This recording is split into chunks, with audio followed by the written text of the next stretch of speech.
Hey guys, welcome back to the show. Today I have Randy Garn joining me today. Randy is a New York Times best-selling author, passionate entrepreneur, and business builder. He works closely with and advises some of the world's most recognized CEOs, companies, thought leaders, and experts. Now, one thing I love most about Randy is he's not just all business and creating wealth, although that is something he is amazing at. He's really about creating a prosperous life. He's huge on relationships and love. And that's something I am so passionate about talking about because really my mastermind, Evolved Mentorship, the evolution, is all about how can we create more of an abundant life. Yes, wealth is a component of abundance, but it's so much more than that. It is truly the relationships. It's about getting around people who reflect back to you the greatness that's inside of you. It's your health, which your health is the foundation for every single area in your life. It is living in spirit, living a life of inspiration. It is adding value and serving so many people. So, in today's episode, Randy and I talk all of what it means to live a prosperous life and how you can really take your business to the next level by thinking from a give type mindset instead of a get type mindset. You guys are going to love today's episode, and this is Scheer Madness. Do you guys know how difficult it is to find a high quality supplement line that doesn't just destroy your gut? Most pre-workouts and post-workouts, or even like on-the-go snack options like beef jerky or protein bars, they're terrible for your gut health. They're full of xanthan gum and guar gums and fillers and artificial sweeteners, which disrupt your gut microbiome and lead to chronic bloating, constipation, diarrhea, and not to mention when our gut is off, all of the other symptoms like hormone imbalances, thyroid issues, mental health issues, which is why I'm just obsessed about gut health.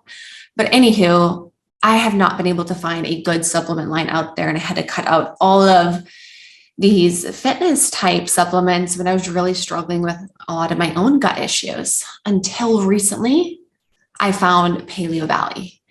And Paleo Valley is one of the first supplement companies that hands down is incredible for your gut health, whether you're on a gut healing journey or you're someone who just wants to optimize your gut health and overall health. Their founder, Autumn, actually suffered with IBS herself. So she created this entire supplement line specifically to be gut friendly. And I'm not lying with you guys. Their whey protein powder, which is grass-fed and finished, gum-free, artificial sweetener-free, no issues, no bloating, no constipation, no diarrhea, no upset stomach, which is literally like the first time in my entire life that I've not had issues with a protein powder.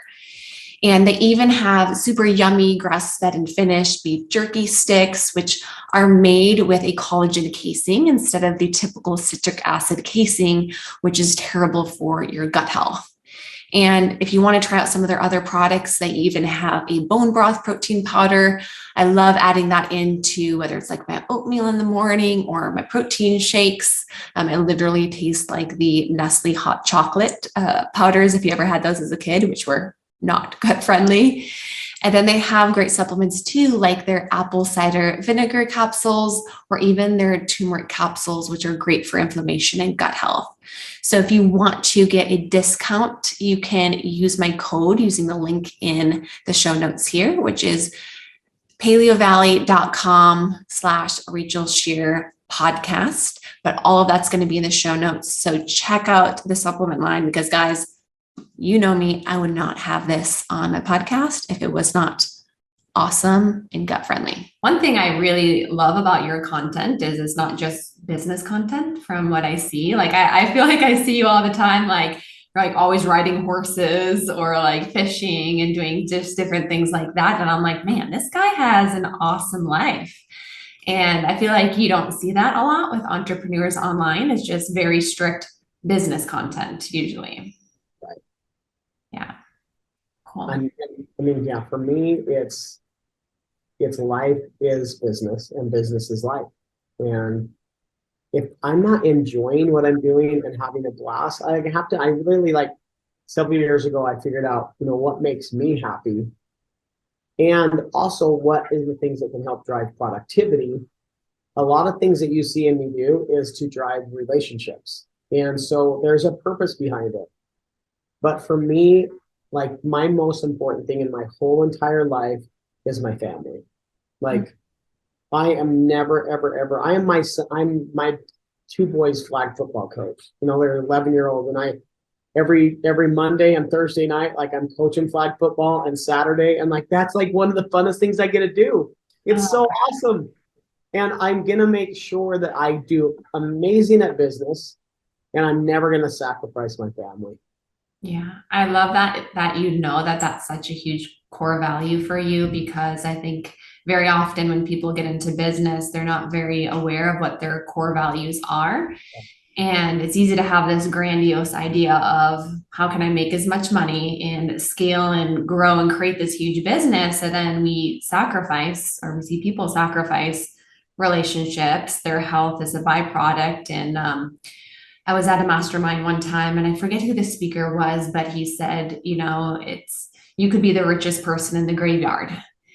Yeah. And I feel like that's how a lot of people view business, is they're just like, what can I do to get ahead? And I think something that I love about just following you, because I'm still getting to know you personally and here on this podcast, but is that you really emulate abundance in your life. And abundance is something that I'm super passionate about talking about. It's something that if you look at my social media and a lot of the talks that I give, I talk about how can we start to actually create and live an abundant life instead of just make as much money as possible, because abundance is really a state of being.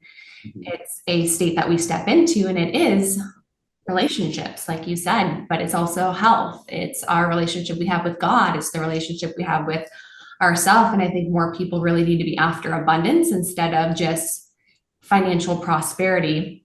But you talk a lot about prosperity, and I know you have a book where it's fully about prosperity. And I feel like that aligns a lot too with abundance. But how would you define prosperity then? Well, that's a good question. I define prosperity as this. It's the balance between money, happiness, and sustainability. So it's a three-legged stool. But you said, you don't want to be the richest person in the graveyard. You don't want to be, and you also don't want to be sitting on a ton of pile of cash and nobody wants to be with you or spend time with you, right?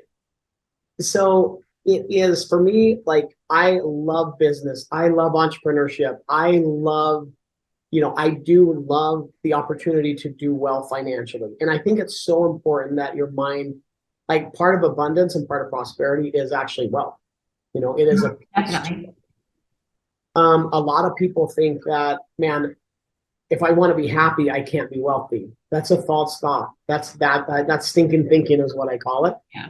And I don't think that being happy is ensuring that what you're doing, you are meant to do. And it's your core competency.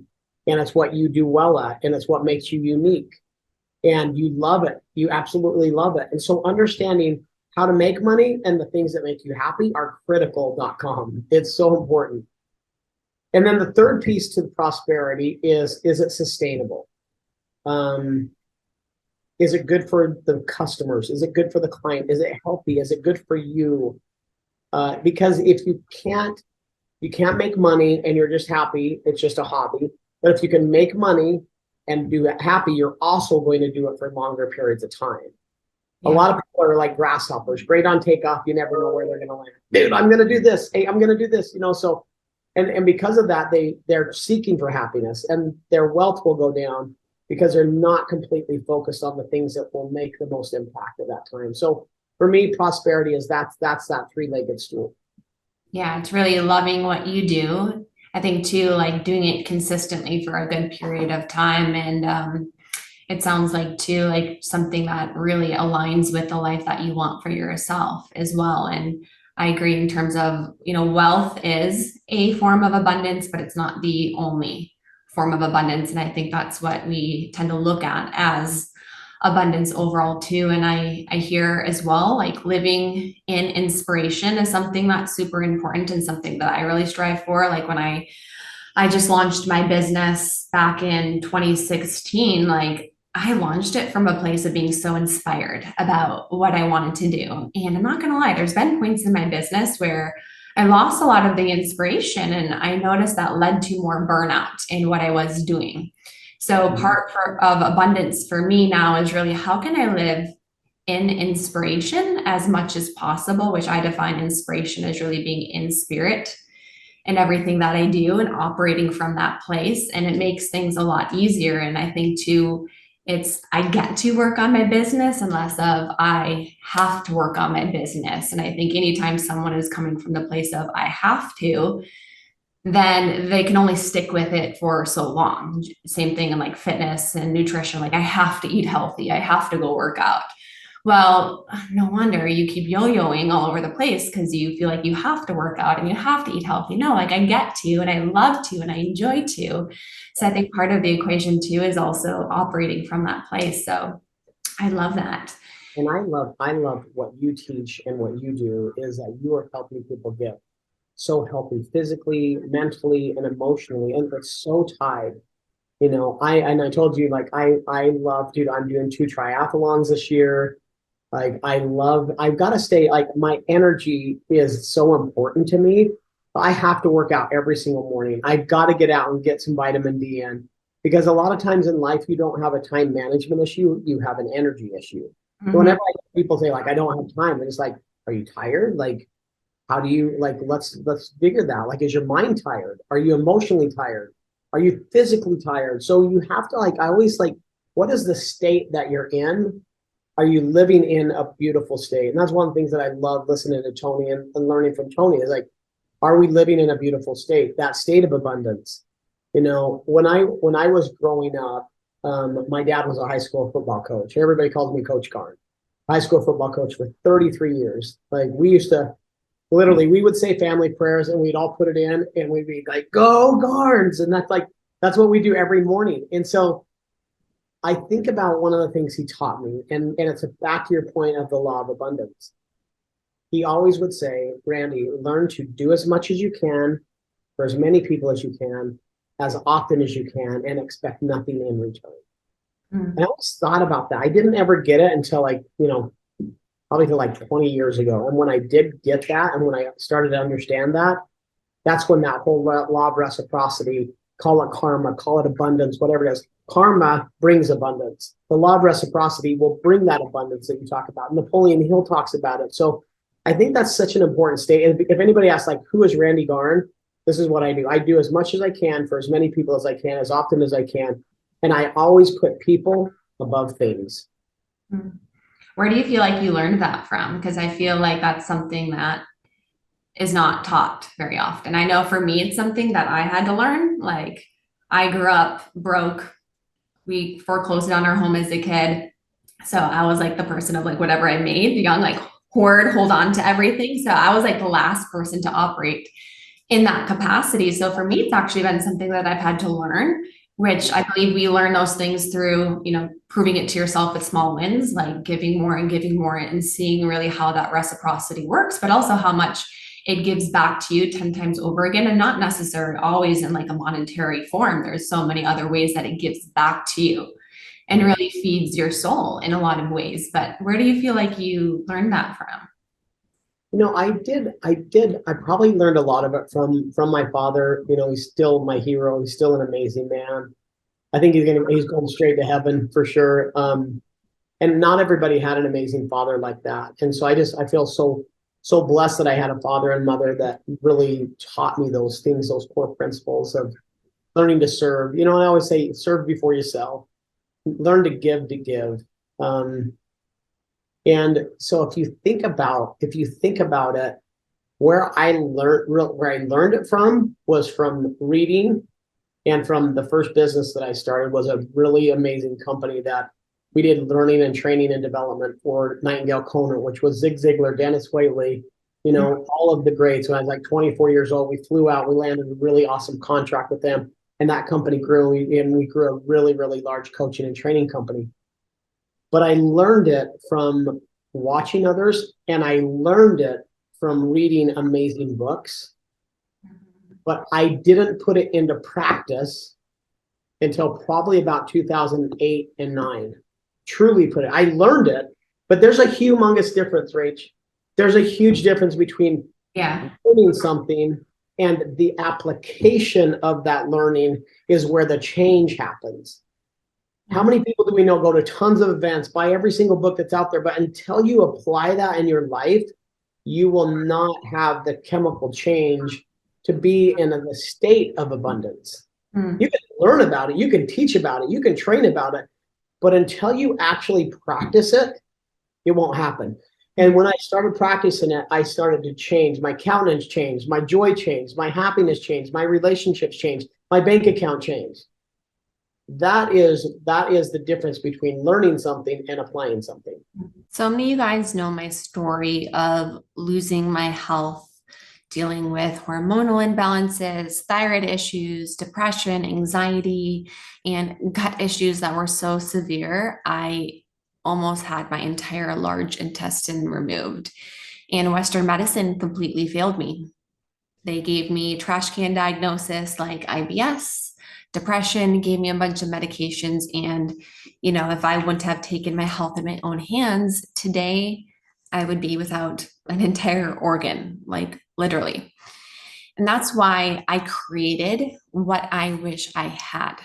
What I needed, a holistic mind and body approach, a functional medicine approach that said, why do we have this problem in the first place? And what can we do to restore function? This is the difference between thriving instead of just surviving and managing your symptoms. So if you're somebody who is sick and tired of being sick and tired, dealing with stubborn gut issues or hormonal imbalances or weight loss that you feel like is not moving anywhere, or thyroid issues and autoimmune condition, there is hope. There is another approach. And me and my team of registered dietitians, we want to help you. We want to be the support there for you. We want to do the functional medicine lab testing, look at your gut, your hormones, your thyroid, your adrenals, deficiencies, toxins that you can have in your body, get to know what you're doing with your nutrition, look at your lifestyle, look at your previous medical history, and help you create a customized plan to not just only heal, but get to the best health of your entire life. So if you're somebody who's ready to take a root cause approach to healing and step into the best version of you, fill out our application on our website, rachelscheer.com, and book a free 30-minute call. Absolutely free to do this call. Our goal on this call is to better get to know your goals and how this approach may work for you. So click the link in the show notes and book a free call if you would like to learn more. What did you feel like that shift was for you to make that jump from, okay, I know about this, I've watched my dad, I know this is how things work, but really making the shift to, okay, I'm going to really apply this in my life? Because I feel like for a lot of people listening, they're in the place where they're obviously listening to podcasts. You guys are listening to this podcast today, but they have a lot of this information, but when it really comes down to the application of it, we don't always apply it. Yeah. A couple of things happen just through living life. Our company was going nuts. We won Entrepreneur of the Year with Ernst and Young, a whole bunch of things. And then 2008 hit, right? And we had to make some huge shifts. We had to make some huge changes. And it's just like, things were very, very abundant. And all of a sudden, it's just like the economy changes and things move. Like you think about COVID and what's happening, a lot of change that happens, some succeeded more. So you go through different cycles. And I think that going through difficulties and going through trials will give you the character that you need to change. You'll either become bitter or you'll become better. And so I think through some of that, we had to make some really, really big changes. And it's just like, man, we could be bankrupt. We could be, we had to really make some really, really hard. And I always say it's not the size of the problem, it's the size of the person that matters. And so I think from that, it was like, you know what? I'm going to stop thinking about money, and I'm going to start thinking about those that we're serving and growing and giving to. I'm going to start thinking about all of our employees. We're going to start thinking about everybody. We stopped taking, we really stopped taking paychecks and things like that. It's just like, all right, how do I now put this into practice? That was a really, really just amazing time that I will never, ever, ever forget, because we grew so much. And so there's seasons in your life that you go through that really help you with those growth things. And it's usually some of the harder times and the darker times that give you the strength that you need to go to that next level and that next step. Another thing that happened to me that really, really impacted me is when I was getting ready for the Kona Half Ironman a few years ago. I got ran over by a car while I was riding my bike. The guy ran a red light, was texting and driving, ran right over top of me. And I remember when I got hit, ran over by the whole car. The whole car ran over my chest, my legs. Oh my goodness. It's a disaster. I remember thinking when I get ran over, I was like, man, if I don't die, my wife's going to kill me when I get home. Like, am I going to be paralyzed? I mean, it was like slow motion. It was like, first thought of a man, my wife's going to kill me. I know, for real. I got 6 kids. I got 2 sets of twins, and it's like, it was that moment. I was just like, what matters most, Randy? It was like, what truly matters most?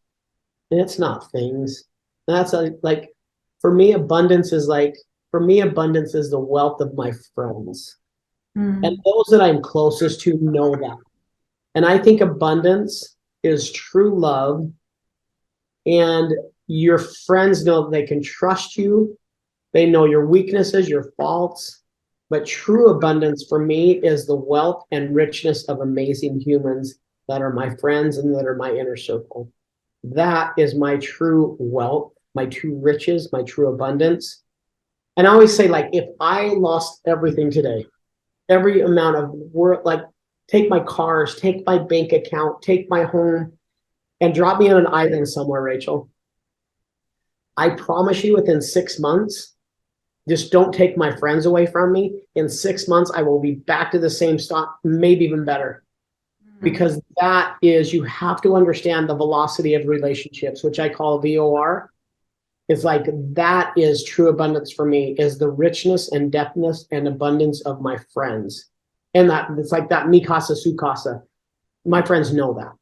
And so for me, that is like true wealth and true health, is our greatest joys and our greatest sorrows come from our friends and our relationships. I think that's so incredible that you bring up relationships, because on my podcast, I talk so often about health, and health really being the foundation for everything. Your health creates your wealth. It's really a heal and a reveal, which is why I talk both about entrepreneurship and health overall, but really hearing someone talk more about that relationship piece overall, and how that is really the foundation for abundance, and how that plays such a huge role in not just your success in business. Like, of course it does, right? Of course it plays a huge role in your success in business, but even beyond that, like, it doesn't even matter that much if you have the right people in your life, if you're around people who you truly love and you enjoy, because that's why we bust our ass anyway. At least I think most people do. It's like, yes, it's great to have a nice car. I just got my G-Wagon a few years ago. It was like my dream car. It's nice to have a great home. But if you're driving the G-Wagon alone, if you're in this huge, incredible mansion by yourself, it's like, what's the point? That's so empty at the end of the day. And then we can't enjoy any of those things either if our health is absent.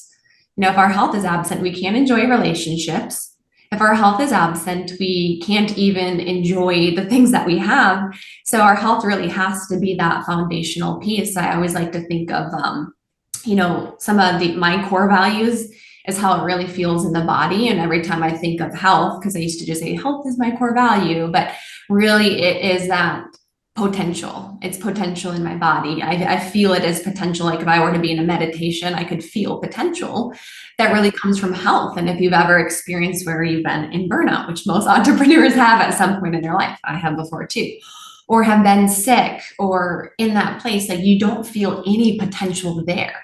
All you can think about is, I need to get out of this place. We're in survival mode, and you can't think about abundance or prosperity or relationships. It's very much in a self-centered place because you're sick ultimately at the end of the day. So I think first, getting your health right, moving your body, exercising, just like what you said, is the catalyst for all of these other areas. And then from there, building upon it with the right relationships, getting around the right people, getting around people who reflect back to you the greatness inside of you, because that's something I speak about too. Like there's certain people I get around and not gonna lie, I don't know if you've experienced this, but I feel energy drained by around some people.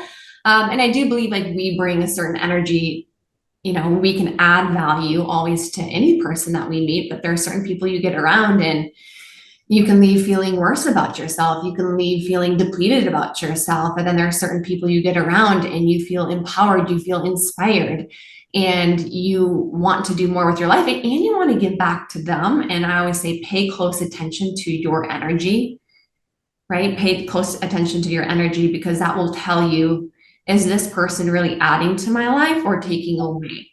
Because the people you surround yourself with should fill your cup up, not leave you feeling drained and depleted. Oh, 100%, Rachel. 100%. It's like, I always say like and it's like who you surround yourself is literally who you become. And I also think this is not just about the people that you hang around.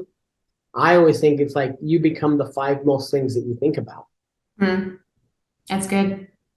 So what are the 5 most things that you're thinking about every single day? You got to check yourself before you wreck yourself. And I journal every night, and I simply ask these 3 questions every night. Like every night before I go to bed, about an hour before I go to bed, to help me kind of wind down and get things. I set my intention for the next day, and I do a review. But I always ask myself, like, what are the 5 most important things I can do today, the next day? Like, what are the things I have to do? And then the next thing I ask myself is like, who are 5 people, who are 5 individuals that I need to reach out to? And that could be a handwritten note. That could be a video on my phone. That could be a text. That could be like, dude, I'm just checking in, seeing how you're doing, what's happening. That could be sending them a gift. That could be all those things. And then the third thing I ask myself is, what miracles and how did I see the hand of God in my life today? And that also helps me stay in a state of abundance as well.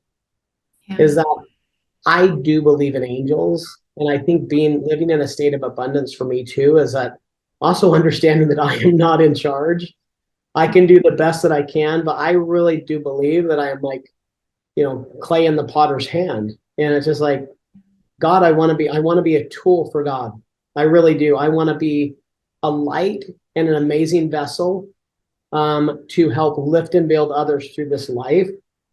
And that for me is living in a state of abundance. If I can be used as a great tool and an instrument, to help other people like feel better, be better, get more happiness, gain more wealth, get in that state of abundance, I feel like anything that's good comes from God. And I think that actually is, I believe that there is a state of abundance in that.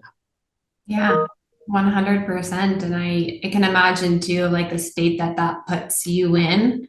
Yeah. And getting in the next day instead of just looking at the things that you have to do, because I've heard like the practices from the high performance books and summits out there, right? Of the 3 big needle movers that you need to focus on, the next day to get those done, create the list, and then list out the gratitudes, which is always great to do, focus on the things that you're grateful for. But I think what was so interesting about you said evening routine, you did this before bed. Yeah. Your evening routine is that you also encompass who are 5 people that I can add value to, I can reach out to, give an acknowledgement to. And, something at my church that was talked about here just this last weekend from my pastor was really about, how to be a blessing to all people in your life. And number 1 was of course, be a blessing to all people, and that encompassed your words really matter. and that there are certain people that need your blessing, and that your tongue really does matter and the things that you say. And there are certain people that are actually craving.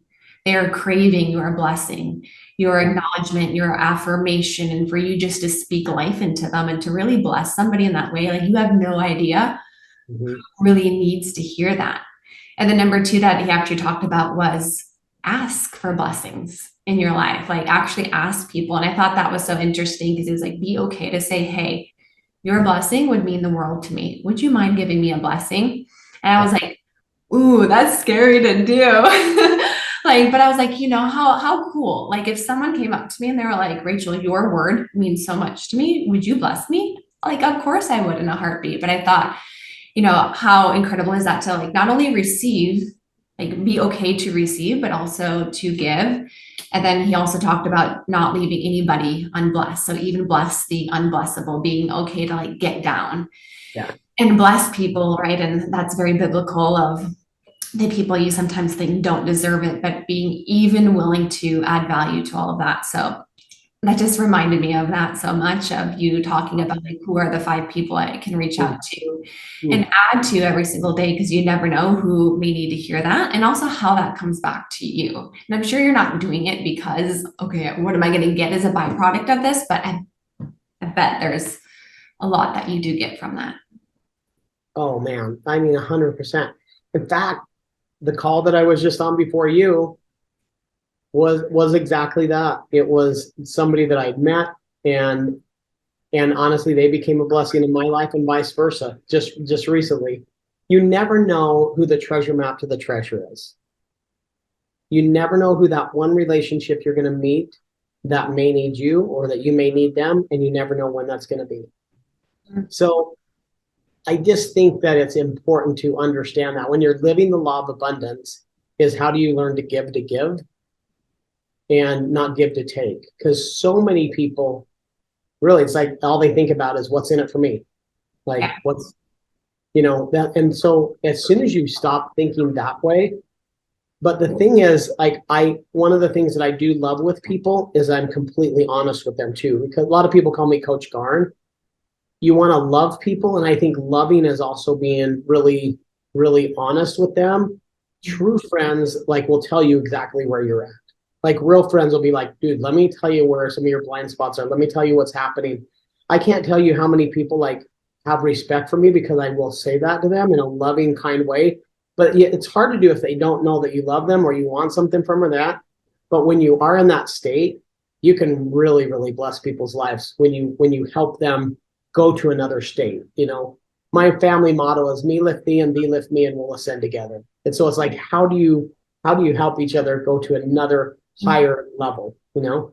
Yeah, I think that's also interesting that you talk about giving to not get, because I feel like a lot of people learn the law of you have to give in order to get, and then they kind of go through the motions. I know I've had people like reach out to me and they're like, hey, what can I do for you? How can I have value? But like, you know, energy speaks very largely. And you know, when someone's like saying, how can I add value to you? Because they really want something in return. And I think a lot of people really do go through the motions, and then they don't get the byproduct of like what they're really looking for. They don't get the result, which is to receive, but they're really giving to get. They just understand that they can't just ask for what they want, because they've at least developed enough knowledge to know that I have to at least give something in order to get. So yeah, I like the notion of, can you just truly give to give and expect nothing in return? Because that is really how abundance truly operates. And you are getting in something in return, right? So miracles is really giving, and there is this exchange that is given back between the other person. It's not necessarily I'm getting what I wanted, this exact thing, but there is still, I am getting something back from this tenfold over again. So I just thought that was really cool that you mentioned that. I'm reading the book right now, Think and Grow Rich. I've actually never read it before. I'm not sure if you've read that book before. I feel like you probably have. You've had to have read that book. Everyone's read that book before. But I'm reading that book, and now every time you are talking about different things, I'm like, oh yeah, this, right? Like tapping into love, tapping into different energies, faith, and being able to combine those different emotions with the desires that you want, and how that's so powerful. But for you, what would you say are some of the most important things you have learned as an entrepreneur? I'd say a conscious entrepreneur, because you're someone who is very conscious. It's about abundance versus not just about creating wealth. But what are some things you have learned on your journey as being a conscious entrepreneur that has really helped you create success or prosperity? Any tips? Yeah, I think for me, it really boils down to three things. Is what is your economic model? What's your business model? Like, how do you earn money? You got to learn how to either make or save people money. Like, what is your strategy? And if you can't answer me those things, like how are you going to grow? How are you going to scale? What is your business model? I talk about it all day long, every day. How are you going to make or save people money? And what is your economic engine?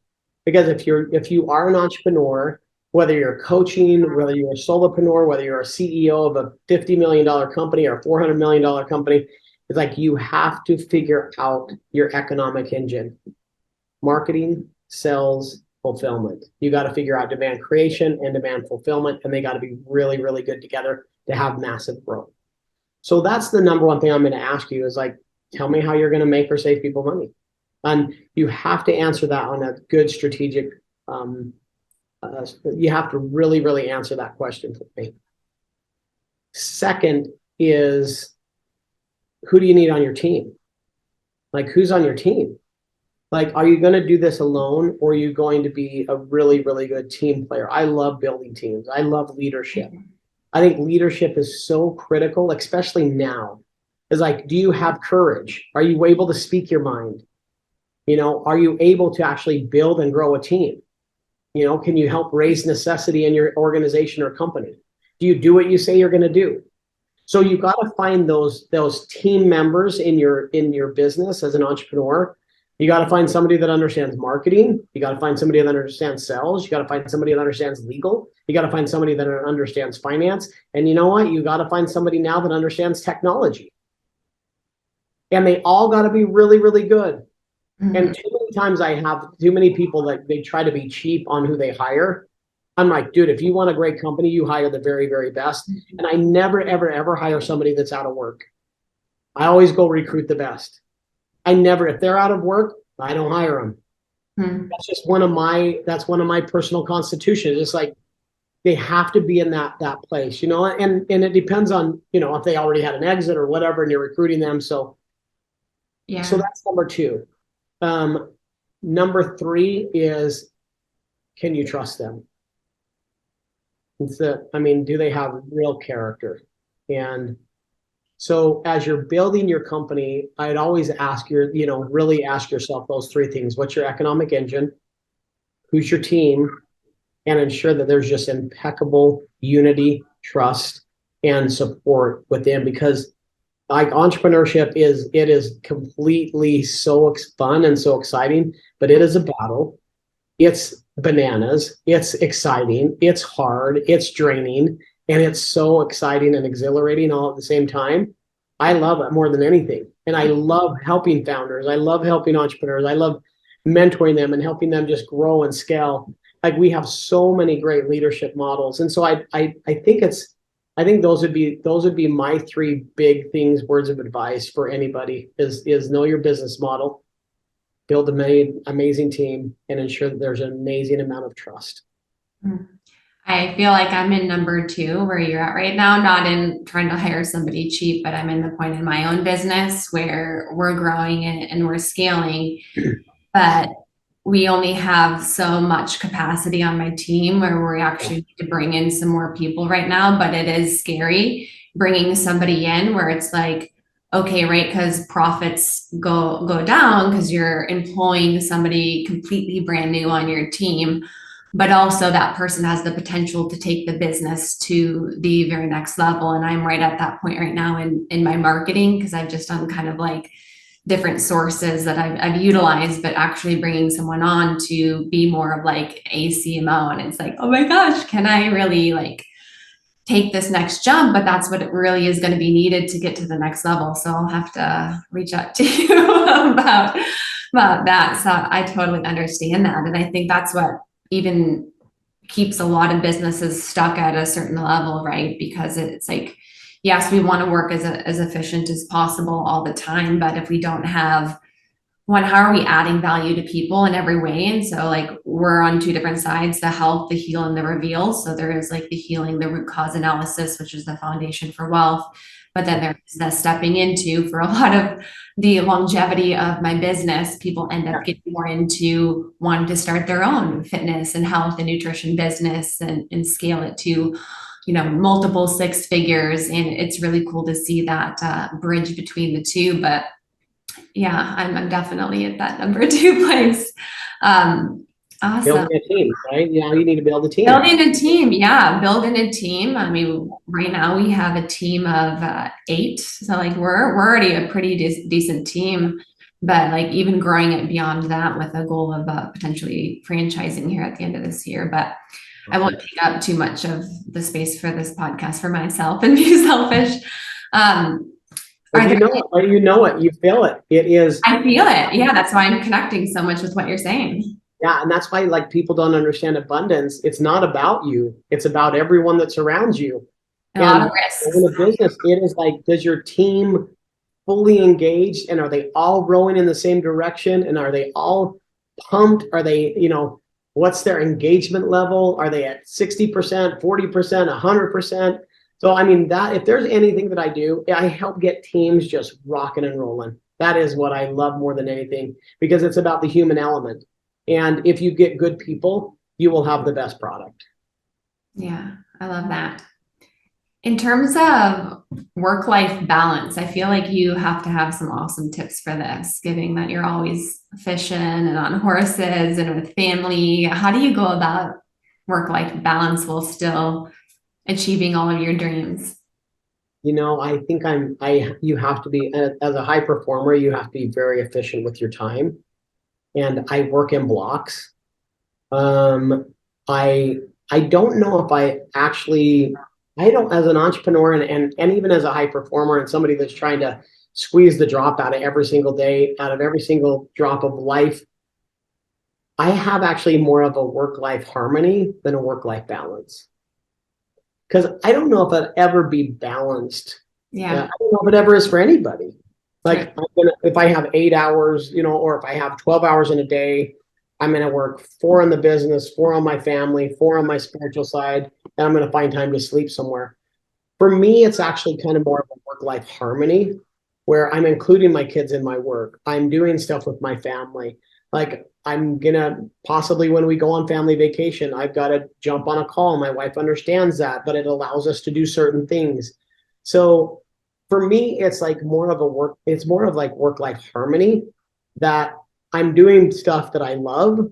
And so that I'm not in a place where I'm always stressed out. Oh my gosh, I have to, like you talked about, I have to do this. I have to do this. Oh my gosh, I have to work for these 8 hours and this is going to do it. No, I'm more of a work-life harmony. I'm going to make sure that my day was completely a day of fulfillment, and that I ran the day didn't run me. And that it is in harmony with who I am. Yeah. And that I do when I get home, I shut things down. I spend time, I'm present. I think being having a harmony as you're present at the task you're doing.